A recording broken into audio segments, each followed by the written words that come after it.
গত ক্লাসে আমরা শিখলাম কিভাবে রেস্টুরেন্টে গিয়ে ইংলিশে কথা বলা যায়।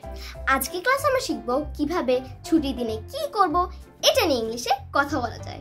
ধরো আমরা টানা কয়েকদিন স্কুল করে ফেললাম, এরপর ফাইনালি কালকে ফ্রাইডে, কালকে আমাদের ছুটির দিন। ইয়ে! ধরো ছুটির আগের দিন আমাদের বন্ধু জানতে চাচ্ছে আমাদের ছুটির প্ল্যান কি। সে হয়তো আমাদেরকে বলতে পারে, What's your plan for the holidays? এর মানে তোমার ছুটির দিনের প্ল্যান কি।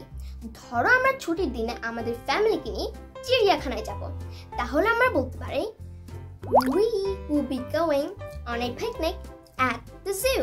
Zoo মানে চিড়িয়াখানা। ধরো আমাদের বন্ধু কখনো চিড়িয়াখানায় যায়নি, তাহলে সে হয়তো আমাদের থেকে জিজ্ঞেস করতে পারে What types of animals are at the zoo? এর উত্তরে আমরা বলতে পারি Lots of animals like dash can be seen there.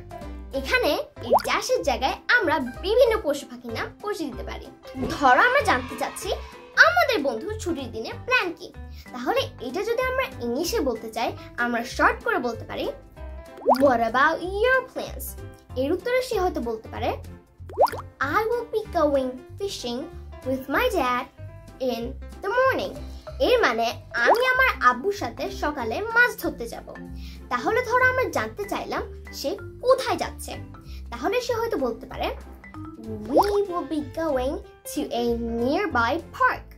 Nearby মানে কাছাকাছি। তাহলে এই সেন্টেন্সটা বলে বোঝানো হচ্ছে যে আমরা একটা কাছাকাছি পার্কে যাব।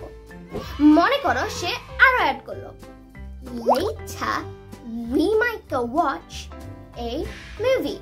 এর মানে মাছ ধরার পর আমরা একটা মুভি দেখতে যাব। ধরো আমরা জানতে চাইলাম সে কোন মুভি দেখবে, এখানে আমাদের বন্ধু মুভি নামটা বলতে পারে। এই কিন্তু হয়ে গেল আমরা ছোটরা কিভাবে ছুটির দিন নিয়ে ইংলিশে কথা বলতে পারি। নেক্সট ক্লাসে আমরা শিখবো কিভাবে স্কুলের কালচারাল ইভেন্ট নিয়ে ইংলিশে কথা বলা যায়। So next class, bye bye, আসসালামু আলাইকুম।